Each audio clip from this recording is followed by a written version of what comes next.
Hello, everybody. It's Bill's that college football guy here with, yes, yet another preview prediction video. We're talking about the Rams of Colorado State from the Mountain West Conference. They had a pretty good year last year, and a lot of people, I heard a lot of people on a lot of platforms saying that Colorado State's just not the team. They're not going to have the success on there.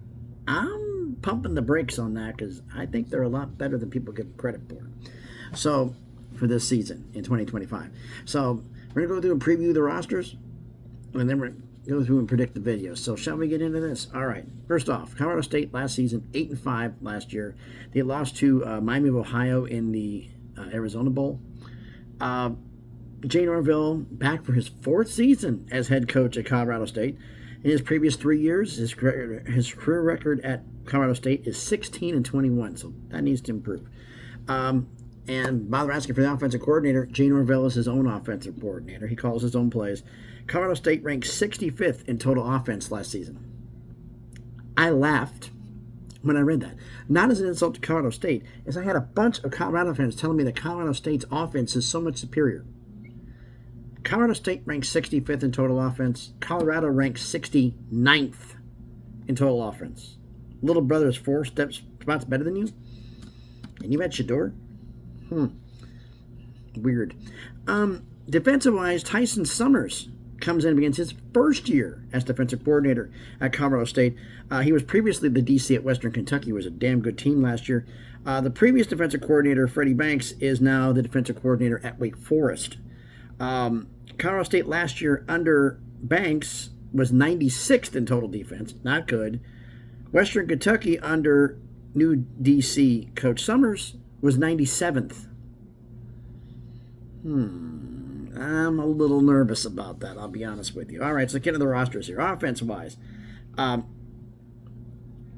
we know here, Braden Fowler Nicolosi, he's going to be the starting quarterback. The real battle on the quarterback, who's going to be the backup? Because that really is a legitimate question here. All right, so Braden Fowler Nicolosi, the redshirt junior, 230 out of 380, 2,796 yards, 14 touchdowns, 9 interceptions. I'd like to see that touchdown-interception ratio improve. Hopefully he can this season. The backup, I mean, there's a grand total of 5 other quarterbacks on the roster. We had 2 who did something last year. I mean, we have a freshman, redshirt sophomore, didn't do anything last year. You've got Jackson Brousseau, the redshirt sophomore, who did something last year, recorded some stats. And then you got Taj Bullock, the redshirt senior transfer from Akron, who's angling to be the backup quarterback. 21 of 29, 176 yards, but no touchdowns and no interceptions. So there's nobody really who jumps out at you. Who's going to be the backup QB? That's going to be interesting here. Running back room. If I had a pick right now, I'm thinking Justin Marshall. It's probably going to be the starting running back. But who's going to be the backup? That's going to be the interesting question here. Because right now on this team, second and third leading rushers from last year's team are back. The guys who got a legitimate shot at making we got actually 5 guys who got a shot at making some spots in the rotation. I think got a chance of making some hay. We have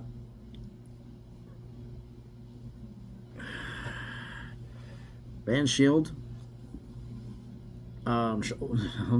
transfer from Northern Colorado. He did some stuff last year, didn't meet the minimum requirements, which is 100 yards rushing, 200 for FCS and lower. Also, Keegan Hollis. I had to get my pronunciation right. It's Keegan Hollis, the redshirt junior, Holder from last year's squad. He did some things, but he didn't make the minimum qualification. If those who did, 3 guys did. You got worst to first. Actually, 2 other. We have Marshall, who's already won. 2 other guys here. You got Lloyd Avant, the sophomore transfer from Tulsa, was a true freshman last year, 76 carries, 259 yards, and 1 touchdown. And you got third leading rusher from last year, Jalen Dupree, the redshirt freshman. He was third on the team in rushing as a freshman in redshirt. It means he played in 4 games. In 4 games, 25 carries, 153 yards, and a touchdown. I'd say he's pretty good odds on. He could be running back number 2, but we'll see how this goes here. It's going to be an interesting little situation here. Now let's get to the wide receivers. The best room on the offense. I mean, let's look at Jay's here. Jesus. 10 guys who legitimately got a shot at doing something here. Those who met the minimum qualifications for receivers, again, it's 10 receptions, FBS level 20 for FCS and lower. In the wide receiver room, we have a grand total of 5 who qualified. Those who recorded some stats, less than minimal qualifications, who did something here. You got Levon Brown, the redshirt sophomore. Tommy Maher, the sophomore. Koji Antwi, the redshirt junior transfer from Ohio State. We got Cole Roden, the redshirt junior transfer from South Dakota. Stephon Darby, the redshirt sophomore, holder from last year's squad. And Keenan Higgins, the redshirt sophomore, also a holder from last year's squad. So, now, who are the ones who did some stuff? Well, we have 5 receivers who did qualify. 2 of them are from FCS, so let's get those out the way first. Jason McIntyre, the redshirt senior transfer from Brown. Actually, not FCS, they were FCS. And Brown was Ivy League, so they're moving up to FCS this year. They've been lower than that. Been to 20 receptions, 155 yards, 1 touchdown. We also have, where are you at here, my friend? Jalen Ear, the senior transfer from Northern Arizona. He has 27 receptions, 457 yards, and 4 touchdowns. So not bad. The top 3 here, we actually did some stuff here. You've got Jordan Ross, the sophomore. It's a true freshman last year. 15 receptions, 218 yards, and a touchdown. You've got P.D. Tucker, the senior transfer from Georgia State. 30 receptions, 324 yards, but he did not score a tutty. No touchdowns. And number 1 receptions, you've got Armani Winfield, the redshirt junior, 38 receptions, 341 yards, and 2 touchdowns. So nobody really knocks your socks off, but the room's pretty solid. Tight ends, worst room on the offense. Not even a contest. 6 tight ends on the entire roster. 6. Only 2 did something, and they didn't meet the minimum qualification. The 2 that did meet minimum qualification, you got Carlos Arroyo, the junior transfer from Wofford College, and the man who was destined to play for Colorado State. Colorado State, he was destined to play there based on where he's from. I'd say Colorado State was, and this is Colorado State in the Rocky Mountains. Transfer from FIU, didn't need minimum qualification, 10 receptions. The redshirt senior named Rocky Beers. Tell me he is not made for Colorado State. If he's your starting tight end, if this guy does not have an NIL deal with Coors soon, what the hell are you doing?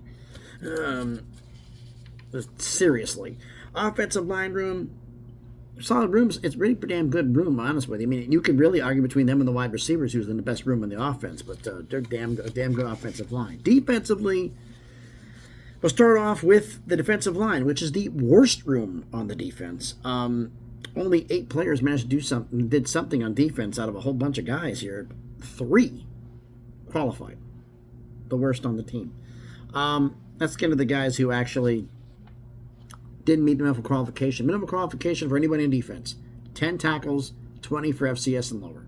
That's all I do this. Those who didn't make the minimum, we got Andrew Lorich, redshirt sophomore. We've got Peyton Garrett, the redshirt freshman transfer from Northern Colorado. We have Alton Tarber IV, the redshirt sophomore transfer from Hines Community College. We have Denius Jackson, the senior transfer from Kentucky, which is a damn good guy right there. And actually, that's the only one there, actually. So that's the last one on that. The ones who actually did something, we're going stats up. Let's see. I'm running through here real fast, doing this kind of here. Anybody who's FCS who qualified on stats. Actually, it was 4 guys, not 3. 4 who qualified. My apologies. 4 guys. 8 guys and 4 qualified. Still worst anyway. Everybody's FBS, so let's get to Janius Tafia, the redshirt senior, 13 tackles. Next up, we've got Gabe Jones, the redshirt sophomore from New Mexico State, 16 tackles and half a sack. Past him, tied for first place, both with 35 tackles. We'll go second. We got Mukendi Wakalanji. He's got a name, folks. 35 tackles, 2.5 sacks, and a pass deflection.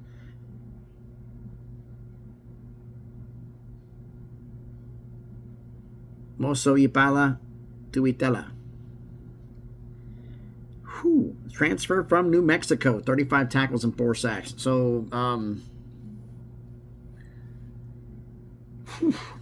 Y'all got some names. But yeah, that's a damn good, damn good name there. But defensive line could be the biggest issue on the defense. To be honest with you, linebacker room, it's gonna be interesting to see who's gonna be starting here.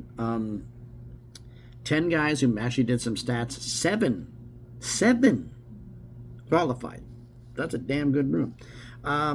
We'll start off here. Make sure I got everybody here. The ones who didn't record enough stats, maybe did for only one. Only one? No, two. Jaquez Evans, the grad transfer from Baylor. He didn't meet enough for qualification, as well as DeAndre Gill Jr., the redshirt junior, holder from last year's squad. Now, everybody who did, we got some FCS guys here. So let's get into those guys here. I'm trying to find them all. We have a few here. We have Jeremy Naborn Owens, the junior transfer from Fullerton College.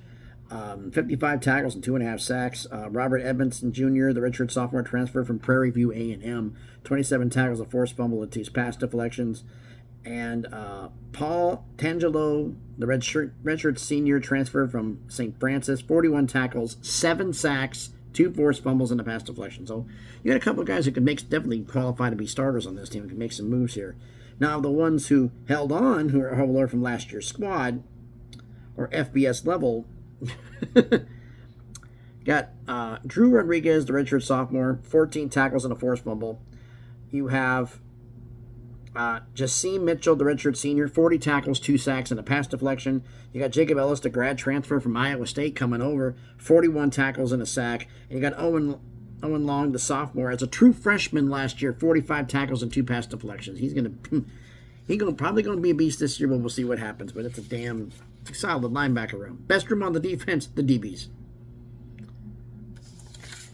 Because you got 14 guys who qualified, 7 who made the qualification list. And the only reason I'm getting more is because there's more guys who did. You can argue the linebacker room if you wanted to. I wouldn't have a problem with that. And the guys who recorded some stats who didn't do anything. But there's actually one guy who didn't record any stats, who I circled here. I did the entire roster. And I'm wondering, is he related? My Gen Xers, older people, you're going to remember this one. And go like, the hell? Because this name is very, very, very unique. And I'm wondering, is he related?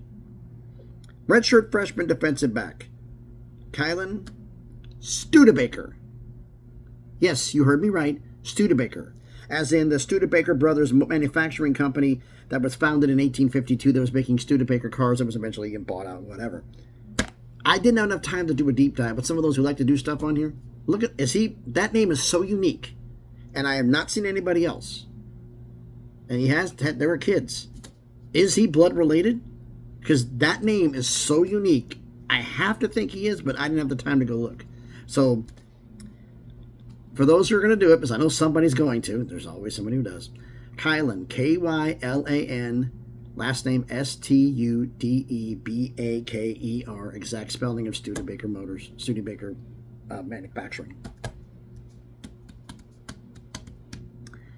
Interesting, because I'm like, that name is the first time I ever run into somebody with that last name, so I'm like, maybe. All right, so let's get the ones here. We got that unique part out of the way. Let's get the ones who actually recorded some stats but from last season, but perhaps it didn't make enough qualifications. Again, we're talking about Chris Jackson, the redshirt junior, Dagan Myers, the redshirt freshman, Jahari Rogers, the grad transfer from SMU, didn't make enough to qualify, as well as Jace Bella, the redshirt junior, CJ Blocker, the redshirt sophomore transfer from Utah, Trey Vincent, the redshirt junior, Dante Scott, the redshirt sophomore. All didn't make enough to qualify. Now, those who did. 7 here. So let's look here. How many of them are FCS? Well, we have to go technically with Missouri State. Technically, it was Missouri State. It was FCS last year. So technically, that would be an FCS. Because they're one of the ones here. So we basically have, of the 7 who qualified, 4 are FCS.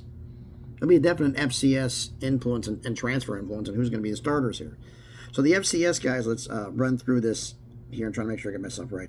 Jaden Cortell, the junior transfer from San Diego Mesa College, 26 tackles, 2 interceptions, and and 1 pass deflection. Make sure I wrote that down right. We have, next up is going to be Lamondre Joe. I can't even talk today. Lamondre Joe, the senior transfer from Missouri State, their FCS last year, 31 tackles, 3 picks, and 5 pass deflections. We have Elijah Brown, the sophomore transfer from El Camino College, as a true freshman last year at El Camino.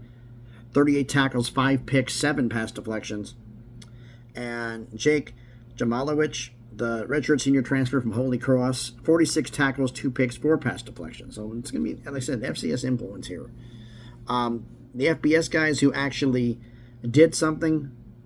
I'm trying to find him here. 1, 2. Where's my third? There he is. All 3 of them are holdovers from last year's squad. Jeff Vincent, yeah. The redshirt sophomore, 12 tackles. Trey's younger brother, I believe. Pull up the next one here. We have Dylan Phelps, the redshirt sophomore, 24 tackles, a forced fumble, a pick, and 4 pass deflections. And number 1 on the top of the FBS food chain, we've got Aiden Hector, the redshirt senior, 40 tackles, 1 sack, 3 forced fumbles, and 6 pass deflections. Damn. Interesting unit here. So it's going to be like, with the defensive line being as weak as it is, that could be a situation where something is compromised. So we're going to see how that goes. Now, we've done enough talking and predicting. So we get to the actual preview part of this video, I should say. We can't get the predicting part of it. All right. They start off the season on the road against the Washington Huskies. I already covered this video in this game in the preview and the Washington preview and prediction video. So you want to find out that, watch the Washington video. There's a lot of those that have been already done. So you have to watch the respective video and get my full analysis on that game. And they're losing on the road at Washington week 1 in Colorado State is. And they come back home, their home opener against Northern Colorado. Northern Colorado plays Chadron State the week before. Last meeting was actually last year. Colorado State won 38-17 at home in Fort Collins. Colorado State's had Northern Colorado's number. Colorado State's looking to go 4-0 all time versus Northern Colorado, and they will go 4-0 all time, and they'll beat Northern Colorado. Then they get a bye. They come out of the bye. They're home against UTSA, a tough opponent. UTSA plays Incarnate Word at home the week before. You guys have a bye the week before, so you have that advantage. Last meeting was in 2016, which is a while back. Colorado State won 23-14 at home against Fort Collins. Colorado State has never lost to UTSA. They've only played each other twice. They're looking to go 3-0 all time versus UTSA. Normally I'd say it's a coin flip, but their rosters are about even, but you got the extra bye week to prepare. I'm giving the win to Colorado State. You're beating UTSA at home. They stay at home against Washington State. This is the run of 1, 2, 3, 4, 5, 6, 7, 8 straight games I've already covered in another video. So I'm sorry about that. That's the way it's going to be going on this. I did the one time. I'm not going to go back and do it the second one here. But anyway, home against Washington State. I covered that game in there. And they're going to beat Washington State because Washington State they got decimated and they're going to off here. This happens next year. I think Washington State's going to be out for some revenge and do some damage. But anyway, that's for next year's prediction videos. Now, then they go on the road, Friday Night Lights at San Diego State. I covered that game in the San Diego State preview and prediction video. You're going to beat San Diego State on the road in a close game. Then you're back home, Friday Night Lights again against Fresno State. I covered that game in the Fresno State preview and prediction video. In a close one, you're going to beat Fresno State at home. Then you get home against Hawaii. I covered this game in the Hawaii preview and prediction video. You're beating Hawaii at home. And then you go on the road at Wyoming, the border war. Always an emotional game. Wyoming is always keyed up for this game. Colorado State's been the same as well. It's been a tough game between the two of them in the border war. I covered this game in the Wyoming preview and prediction video. You're beating Wyoming in a close one on the road. Then you get your second bye. You come out of the bye at home against UNLV. I covered this game in the UNLV preview and prediction video. You beat UNLV at home. Close game again. Then you go on the road at New Mexico. I covered this game in the New Mexico preview and prediction video. You lose in a close loss to New Mexico on the road. Then you go on the road to Boise State. I covered this game in the Boise State preview and prediction video. You're losing on the road to Boise, probably double digits. maybe a bad one. And then lastly, the battle for the Ram Falcon Trophy at home against Air Force. Air Force plays New Mexico, I think, at home the week before. Last meeting was last year. Colorado State won 21-17 on the road, Falcon Stadium in Colorado Springs. Friday Night Lights. You got them at home. It's going to be another tough game, as it always is. But you're beating Air Force. Which means you finish the year, Colorado State, 9-3, 6-2 in conference. If I'm right, is that Mountain West Conference Championship situation going to get really muddied?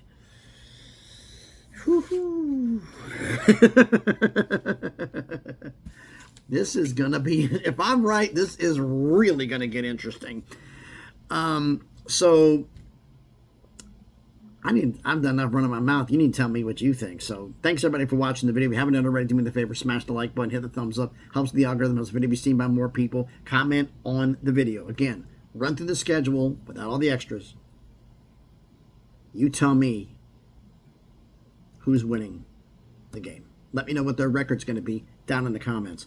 Start off the season, Colorado State does on the road at Washington, home against Northern Colorado, then they get a bye, home against UTSA, home against Washington State, on the road Friday Night Lights at San Diego State, home Friday Night Lights against Fresno State, home against Hawaii, at Wyoming, the border war, another bye week, home against UNLV, at New Mexico, at Boise State, and then the final game of the year, Friday Night Lights, the battle for the Ram Falcon Trophy at home against Air Force. You let me know what you think their record's going to be down in the comments. Share the video if you want to. If you haven't done it already, check out some of the other videos I've done. If you like them, hit subscribe to the channel. On the road to 2K, trying to make some magic happen. If you want to follow me on the craziness that is X, the link will be in the description. So again, thanks everybody for watching. More preview prediction videos are coming. Probably going to see one more from me in here. And then I got to do some other videos. More previews and predictions. Might be squeezing in another truck video. Possibly good news on Monday. I'm hoping. So again, thanks everybody for watching. Whoever's having a great day. Be safe and please be good to each other.